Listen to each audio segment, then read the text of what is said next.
Juriscast, o seu podcast jurídico. Olá, meus amigos advogados, minhas amigas advogadas. Sejam todos muito bem-vindos a mais um episódio do Juriscast, o seu podcast jurídico. Hoje é dia de falar sobre desjudicialização, mas no direito de família e sucessões. Então fica até o final, que você tem muito a aprender aqui com a gente hoje, tudo bem? Como de costume, agradecimentos especiais aí ao curso de Direito da Univille, que incentiva que continuemos a fazer aqui, todas as quintas, discussões jurídicas de altíssima qualidade. Então muito obrigado aí ao curso de Direito da Univille. Se você quiser conhecê-lo um pouco melhor, ele tem aí o selo OAB Recomenda e tem mais de 25 anos de história. Para conhecê-lo, basta acessar univille.br/direito.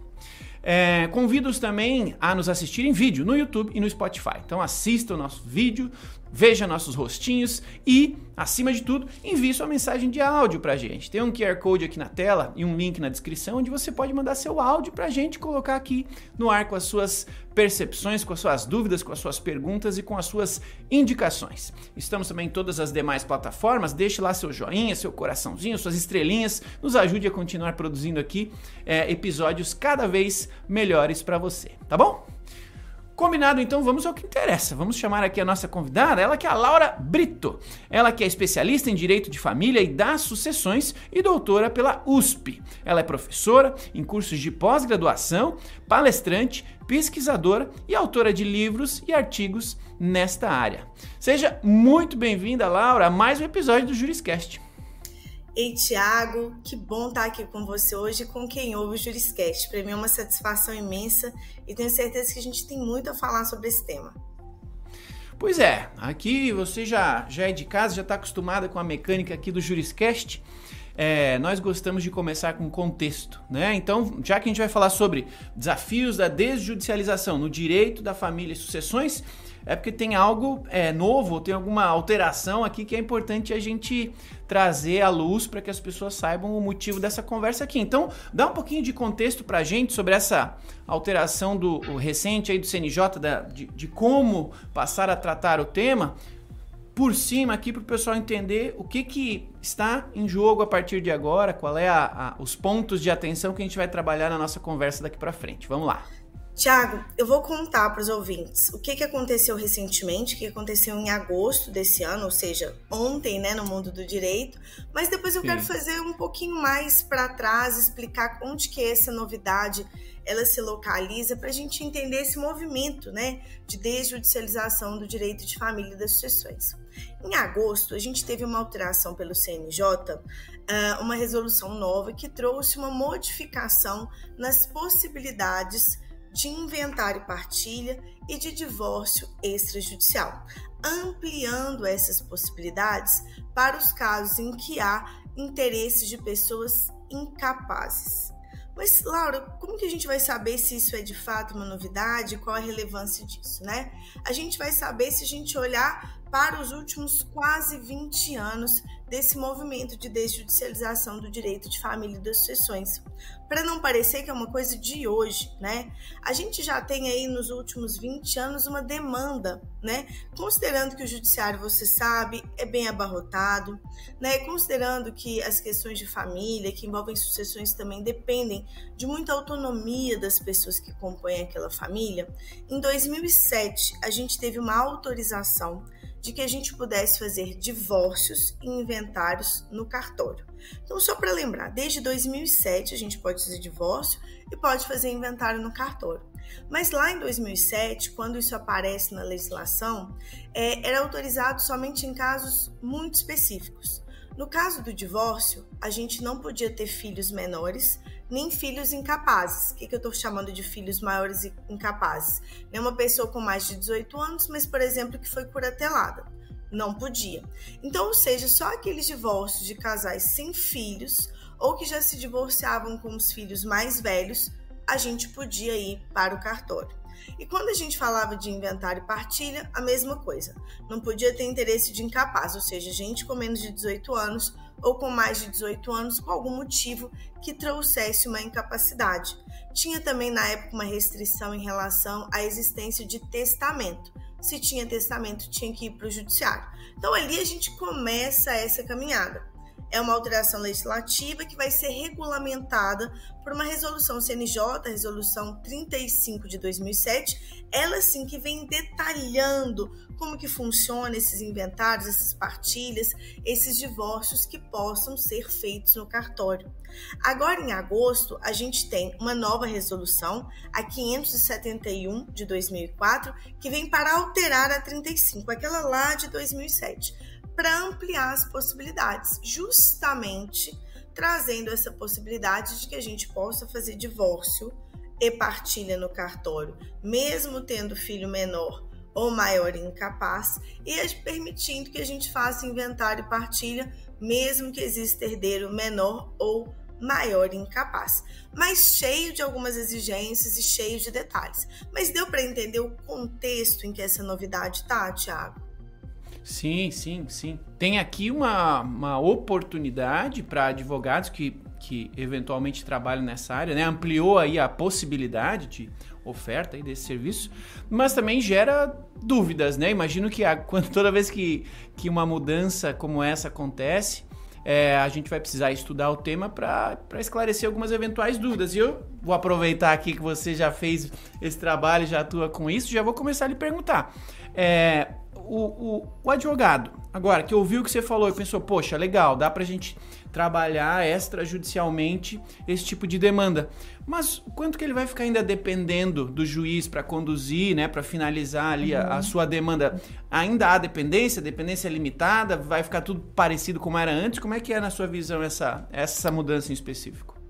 Essa mudança, ela é importante, ela é relevante, é muito importante que a gente tenha isso em mente. Mas ela não é um desprendimento completo, ela não dá uma liberdade absoluta. Por quê?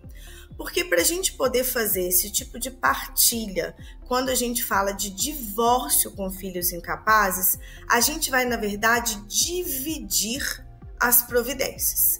A gente vai ter que ir ao judiciário resolver guarda e convivência, se forem crianças ou adolescentes, e a pensão alimentícia desses filhos lá no judiciário, e a gente vai trazer para o cartório a dissolução desse casamento, né? O divórcio em si, a gente vai trazer a partilha e, eventualmente, a gente vai discutir pensão entre cônjuges, ou seja, entre os maiores. Então, no caso do divórcio, a gente não se desprendeu do judiciário, Thiago. A gente tão somente pôde dividir aí essa situação. Lembrando, claro, que para isso a gente tem que ter acordo em tudo, né? A gente tem que estar bem alinhado entre as partes para a gente conseguir ir para o cartório.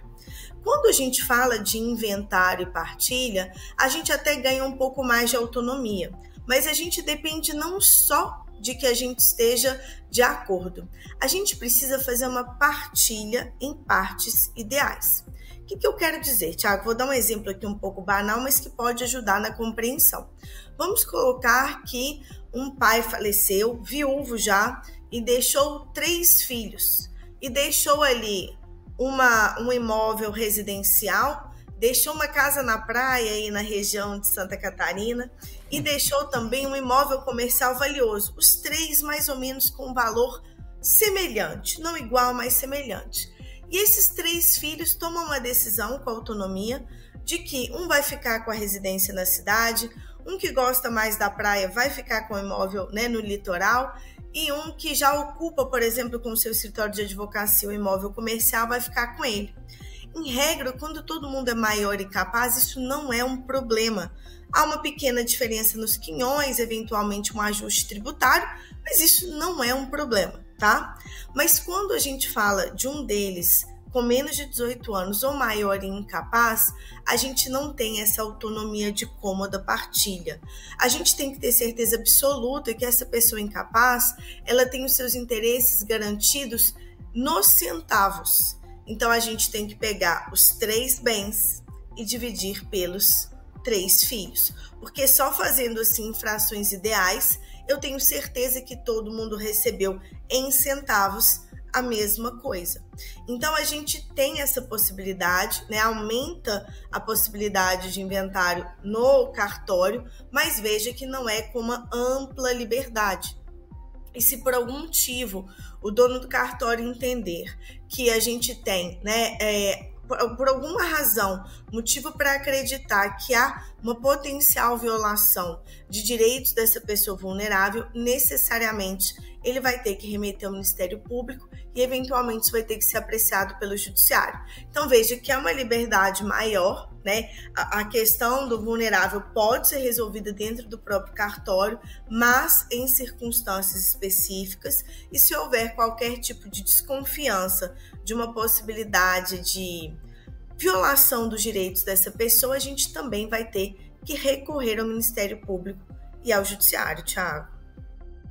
Entendi, tem oportunidade, agora eu já tenho outras dúvidas aqui. Eu tô ouvindo eu tenho um professor que marcou meus estudos do direito, que ele sempre fazia questão de repetir, porque eu fiz junto com ele curso de conciliação e fiz a prática de conciliações, mas esse professor ele falou, cara, nós somos advogados treinados para litigar, a gente treina para litigar, a gente é treinado para brigar, a gente gosta de briga, a gente gosta do judiciário, e aqui a gente está falando de um tema, a trabalhar extrajudicialmente, então assim, poxa, levar para o cartório certas demandas e começa a sair um pouquinho do ambiente onde o advogado fica 100% seguro. Então eu já estou aqui me imaginando a voz dele perguntando assim, beleza, Thiago, mas como que eu vou precificar isso? É tão recente, né? Poxa, será que já tem na tabela do OAB algo diferente, uma precificação para isso, sim ou não? E acima de tudo,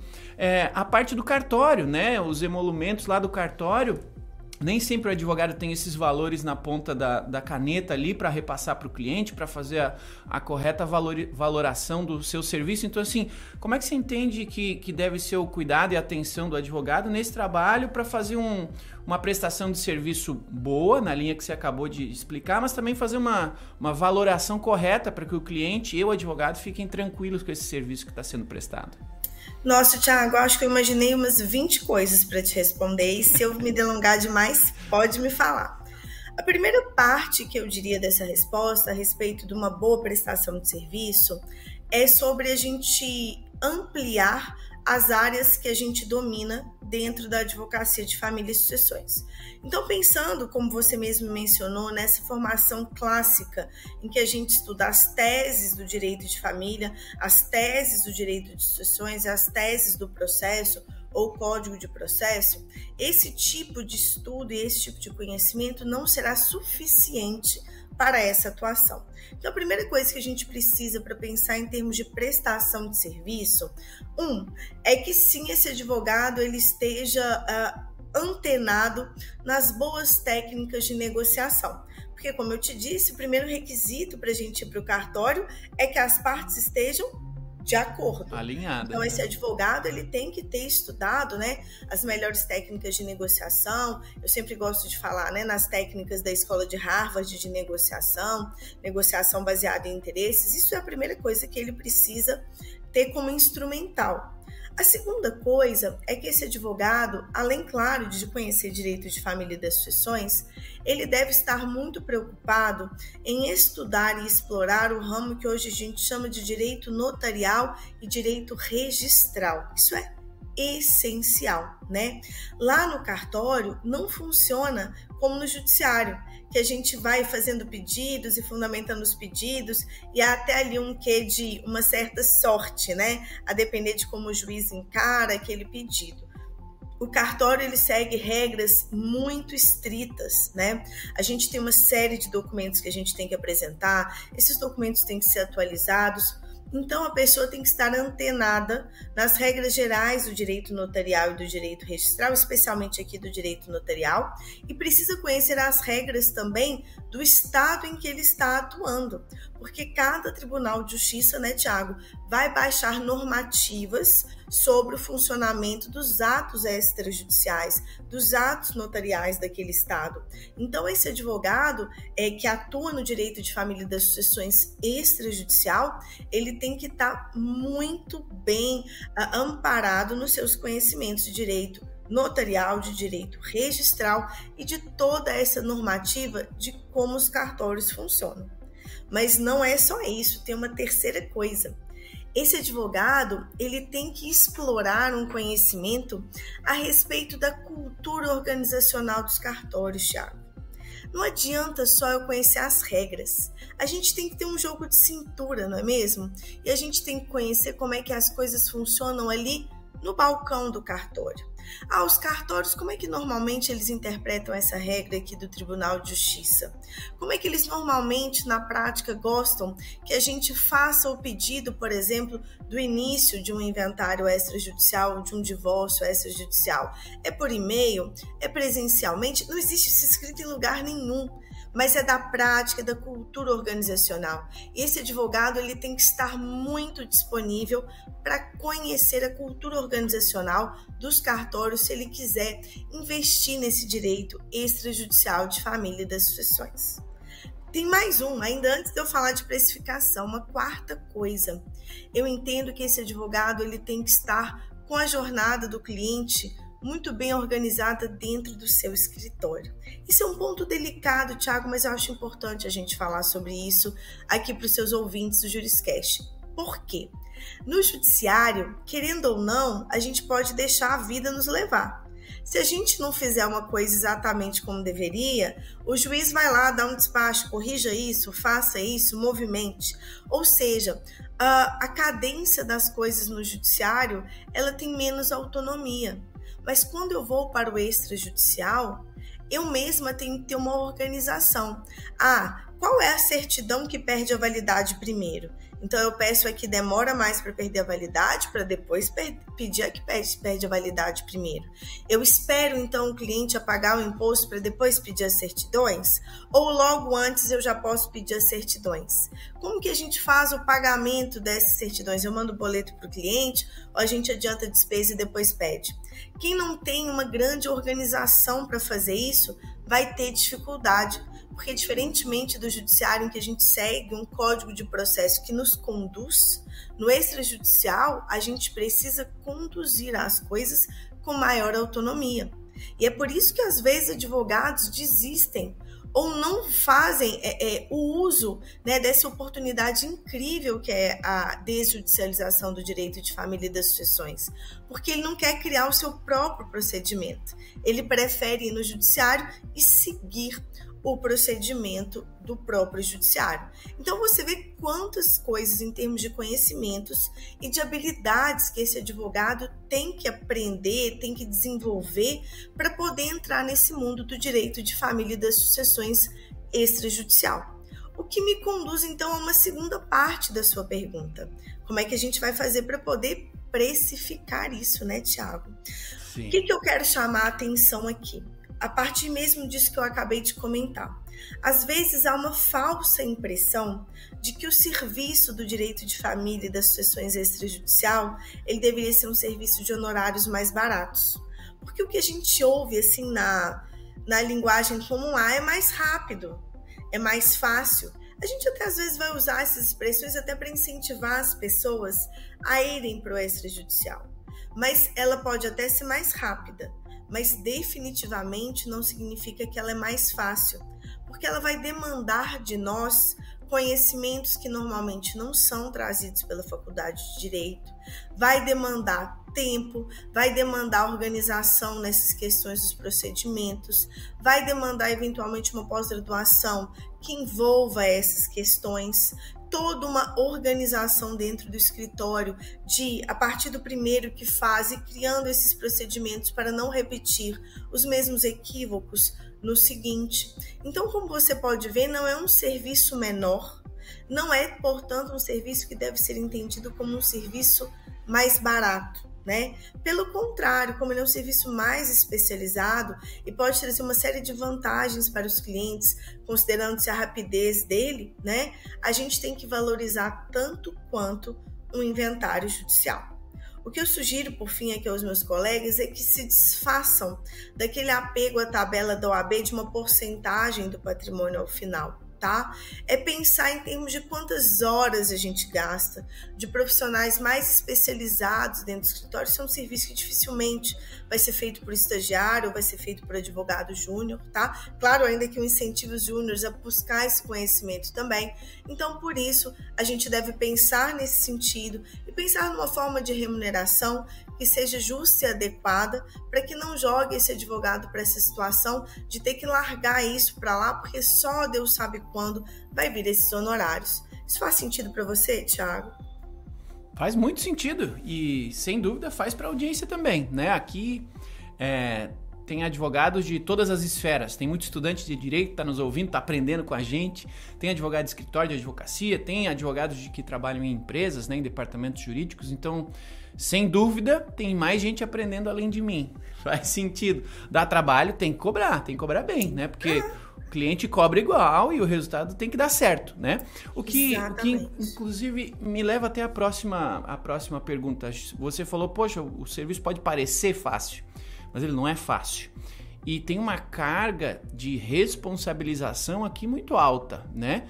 E falando em responsabilidade, é inevitável que a gente pense lá no judiciário. Poxa, deve ter um impacto lá também, não apenas da desjudicialização, de eventualmente diminuição desse volume que não chega ao judiciário, mas assim, deve ter outros também, de responsabilização, de fazer corretamente, de não precisar, ou ter que depois, caso dê algum problema, levar para o judiciário e resolver um problema secundário que a gente eventualmente participou da criação dele. Como é que você entende o impacto disso tudo que a gente está falando lá no judiciário? Nossa, interessantíssima essa sua pergunta.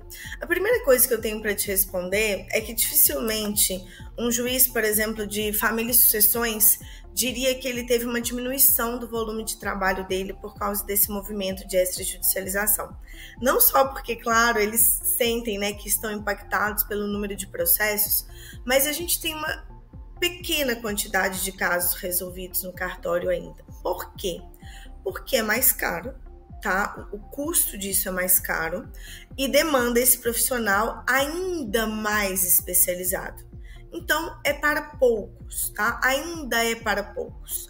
Isso é uma coisa que a gente precisa trazer uma nova camada de discussão para que isso de fato possa desafogar o nosso poder judiciário. Então, se perguntar para um juiz assim, sentiu que com essas mudanças do CNJ, as coisas... Não, ele vai falar, não, continuamos aqui com o mesmo volume, da mesma forma, com as mesmas dificuldades. Porque a porcentagem de quem aciona o extrajudicial é pequena. É mais caro, tá, Thiago? É mais caro. Ainda que eu, Laura, recomende vivamente aos meus clientes. Por quê? Pensa comigo.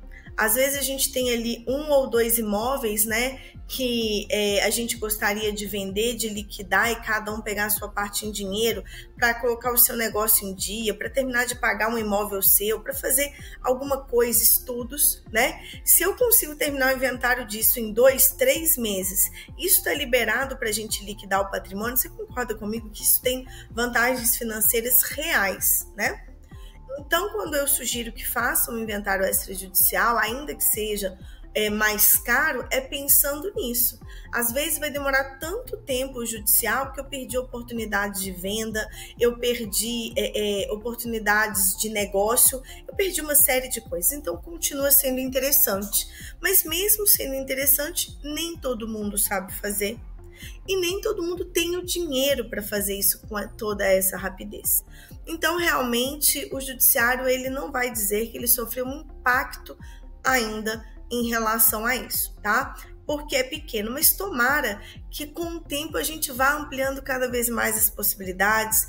Quem sabe a gente tem até um ajuste aí nesses emolumentos, não para trazer prejuízo aos donos de cartório, porque dá trabalho para eles também, mas pensando em termos de aumento do volume desses inventários, dessas partilhas extrajudiciais, para a gente poder pensar também numa maior popularização desses instrumentos, porque ninguém aguenta mais ficar 5, 10 anos fazendo inventário no judiciário, né, Thiago? Isso é insuportável.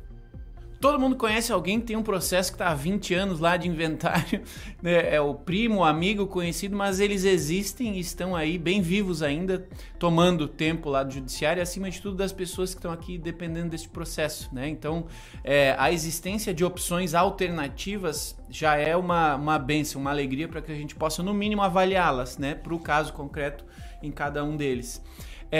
Bom, Estamos aqui com a doutora Laura Brito falando com a gente então sobre a desjudicialização de todos esses processos aí que a gente falou. Se você está gostando desse episódio, não deixe de avaliá-lo aqui, tá? Então deixe aí o seu joinha, suas estrelinhas, seu coraçãozinho, onde você esteja aí nos assistindo, nos ouvindo. Avalie e comente, que é sempre uma alegria interagir com vocês. Peço também que nos sigam. Me siga aqui nas minhas redes sociais, aqui ó, @Thiago Facchini, tá? Em todas as redes eu estou disponível para conversar com vocês, para tirar dúvidas, para ouvir os pedidos de vocês, de novas pessoas, novos temas aqui para o Juriscast. Então, me siga, vai ser uma alegria conhecê-los. E claro, siga aqui também o Juriscast, onde você esteja consumindo, no Spotify, no YouTube ou em qualquer outro canal. Siga para que você seja notificado aí de todos os novos episódios que saem às quintas-feiras aqui para você, tá bom? Bom, vamos lá, o tempo voa. Estou imaginando aqui que agora os advogados estejam entendendo um pouquinho melhor o tema, entenderam que há oportunidade de ganhar dinheiro e de fazer um trabalho diferenciado, segmentar a sua carreira, segmentar a sua prestação de serviços, mas eles devem estar se perguntando aqui, poxa, devem ter prós, que você já falou alguns deles, e deve ter contras também, né? Então, assim, como é que você vê a preparação e os benefícios para quem gostou do que ouviu e, poxa, vou estudar esse negócio, vou conversar com a Laura aqui para entender mais do assunto, vou tentar ir para essa linha. O que você entende que tem de benefícios e de pontos de atenção para quem eventualmente se aventurar nessa nova prestação de serviço que está disponível agora? Tiago, excelente a sua pergunta, né? Esses dias eu estava com alguns alunos conversando, falando com eles que há 20 anos atrás, quando eu estava na faculdade, já se falava do leque do mundo do direito, né, do leque da advocacia. Não sei se aí em Santa Catarina se usa essa expressão, vou fazer direito porque tem um leque de oportunidades. De fato já era, mas eu olho hoje, Thiago, e daqui para frente, eu acho que essa questão do leque ela nunca foi tão verdadeira. De fato, hoje no direito, a gente tem uma quantidade imensa de oportunidades de segmentação do nosso trabalho, a gente tem uma série de oportunidades de vivenciar uma advocacia especializada, próspera e interessante. E assim, eu não tenho dúvidas, essa questão da extrajudicialização é um desses campos. Há hoje colegas, Thiago, que só trabalham com direito de família e das sucessões extrajudicial. Gente que se dá o luxo de, vendo que não vai ter acordo ou vendo que há necessidade de ir para o judiciário, de não pegar o caso. Então, a primeira coisa que eu quero falar para quem nos ouve, os estudantes, os advogados mais jovens, é que isso é um caminho e essa é uma possibilidade, tá? Mas o que vai ter que fazer para poder ir por esse caminho? Caso essa pessoa queira, ou ainda que não vá trabalhar exclusivamente com isso, trazer esse serviço para essa advocacia de família e das sucessões como uma oportunidade de honorários mais interessantes. Já explico como e por que isso. Essa pessoa ela precisa, como eu disse, né, voltando a uma parte que a gente já falou, conhecer direito notarial e direito registral. A outra coisa é que essa pessoa precisa também, eu não tinha falado disso ainda, conhecer de maneira adequada a parte tributária dessas partilhas. Tanto o divórcio quanto o inventário, eles exigem conhecimento de ITCD, né, o Imposto de Transmissão Causa Mortes. Aqui em Minas a gente chama de ITCD, em São Paulo fala ITCMD, em alguns estados a sigla é outra. A gente precisa ter conhecimento, porque no divórcio também a gente tem que fazer a declaração do Imposto de Transmissão para verificar equilíbrio de quinhões e tudo mais. Então a pessoa tem que conhecer direito notarial, ela tem que conhecer de direito tributário, ela tem que entender de regularização de patrimônio. Então, como que essa escritura vai ser recebida pelo banco? Como é que ela vai ser recebida pelo Detran para poder transferir um carro? Como é que ela é recebida pelo registro imobiliário para poder registrar a mudança de titularidade dos imóveis, né? Ela vai ter que, então, aumentar esse tipo de conhecimento, ela vai ter que estar antenada e mais. Eu mencionei a questão da cultura organizacional, mas um advogado que quer investir nisso, é bom que ele tenha um tabelionato da sua confiança. Isso não quer dizer, Thiago, para fazer nenhum tipo de trambique, viu? Por favor, eu nunca recomendo esse tipo de coisa, não faço e nem recomendo. Mas o que eu quero dizer? A gente tem liberdade para escolher o tabelionato que a gente quiser para fazer as nossas escrituras públicas de divórcio e de inventário. Mas é bom a gente ter uma boa relação com um tabelionato só. Aquele em que, se a gente tiver uma dúvida, a gente tem acesso para tirar essa dúvida. Se na nossa minuta tiver alguma coisa que pode causar um problema, que o tabelionato tabelião vai ter essa liberdade de falar com a gente, olha, aqui talvez seja melhor fazer assim. Ou se no modelo do cartório tem uma cláusula que a gente não gosta, a gente fala, olha, vale a pena alterar isso aqui. Então a gente tem que ter também essa cultura da boa relação com o tabelionato. Então, como você pode ver, a gente precisa desenvolver uma série de habilidades diferentes, mas é interessante como nicho. Por quê? Ainda que a gente resolva cobrar os honorários ao final, se a gente tem uma perspectiva de terminar isso em 3 meses, olha o fluxo de caixa, né, Thiago? Porque com o inventário, que demora muito tempo, a gente pode ter um pouco de dificuldade com o fluxo de caixa. E às vezes um advogado que quer se dedicar aos inventários, se ele está só no judicial, isso pode ser prejudicial para a parte financeira do escritório dele. Mas no extrajudicial a gente tem que trabalhar muito, a gente tem que estudar muito, mas a gente pode ter uma vantagem aí em termos do fluxo da entrada desses honorários, Thiago. Legal, tá? Até uma empolgação já. O pessoal ouve honorários, ouve aceleração aí do fluxo de caixa, já deve dar uma vontade de estudar mais o tema, né? Bom, o nosso tempo aqui voa e dá vontade de ficar falando aqui mais 1 hora, mas infelizmente não dá. Mas a parte boa é que as conversas do Juriscast, elas começam aqui, mas não terminam por aqui. Então, doutora Laura, eu quero lhe perguntar se você tem aí alguma última dica, né? Alguma última mensagem aí para nossa audiência que seja importante relacionada com esse tema que a gente conversou aqui hoje. E em seguida, como é que o pessoal pode fazer para conversar com você, achar você, o seu escritório, suas redes sociais, para que a gente continue essa conversa depois que sair desse episódio aqui? Ai, olha, foi uma satisfação conversar desse assunto que eu gosto tanto, Thiago. Se eu puder dar uma última dica para quem nos ouve, antes de falar de como me achar, eu tenho usado uma expressão, né, muito frequente aqui no escritório. Eu tenho alguns vídeos sobre isso no meu Instagram, que é a passagem das teses às providências. Um direito que faz essa passagem. Quando eu fiz faculdade, a gente tinha muito essa coisa das teses, conhecer as teses do STF, conhecer as teses do STJ e a doutrina, e criar teses mirabolantes. Eu não estou dizendo que o advogado não deva conhecer isso. Isso é só um pressuposto. Mas o advogado, ele deve compreender que o seu serviço, nesse momento contemporâneo, e especialmente para o futuro, ele está muito ligado a providências. Você sabe tomar providências? Resolver problemas para as pessoas? Isso não é uma bobagem, isso é uma reflexão muito importante. E o segundo é estar antenado às tecnologias, né, Thiago? A gente conversou um pouquinho sobre isso quando a gente estava aqui ainda no esquenta da nossa gravação. Toda essa parte de declaração de imposto hoje, digital. A gente tem todo o e-notariado, ou seja, toda a base dos cartórios toda feita por meio tecnológico e digital. Tiago, às vezes a gente faz uma escritura pública, uma pessoa assina em Natal, outra em Belo Horizonte, outra em Florianópolis. Olha que coisa incrível essa oportunidade, mas tem que estar antenado aí com o avanço tecnológico, a gente não pode deixar isso de lado. E para quem quiser conversar sobre isso mais comigo, pode me achar no Instagram, no @lauraslbrito. Pode me achar também na internet aí no www.prontolaurabrito.com.br. Eu estou sempre à disposição de você e dos ouvintes do Juriscast. Thiago. Maravilha, tá fácil, viu, gente? Se você gostou do tema, também tá interessado em honorários mais rápidos aí pro seu fluxo de caixa e, acima de tudo, prestar um serviço legal pros seus clientes, porque esse pode ser o problema da vida deles e você vai estar dando uma solução definitiva e, acima de tudo, eficiente. Tá aí, você tem o contato de alguém para conversar, trocar uma ideia e direcionar aí sua pesquisa, seu aprofundamento no caso específico, na área específica que a gente está falando aqui, tá? Esse é o propósito do Juriscast, a gente faz discussões jurídicas aqui para que a gente multiplique o conhecimento, né, desses profissionais maravilhosos que vêm até aqui conversar com a gente e com essa multiplicação a gente faça um ecossistema jurídico cada vez mais positivo, cada vez mais próspero para cada um de nós. Então aproveite esse conhecimento que a Laura trouxe aqui para a gente, use-o a seu favor e, claro, saiba que toda quinta-feira tem um novo especialista falando sobre um novo tema para que você esteja sempre melhorando a sua rotina jurídica.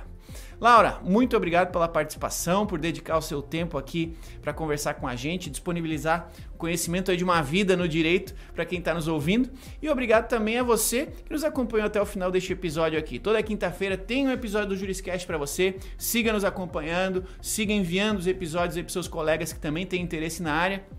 Avalie a gente, siga a mim e aos perfis aí do Juriscast para que você saiba de tudo e a gente consiga conversar e levar essa prosperidade aí para o mundo jurídico. Obrigado a cada um de vocês então que acompanha o Juriscast, que nos acompanham até o final deste episódio. Até quinta-feira que vem. Um abraço e tchau.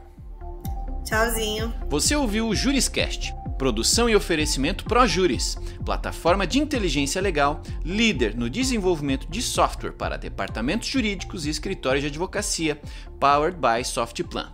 Conheça mais em projuris.com.br.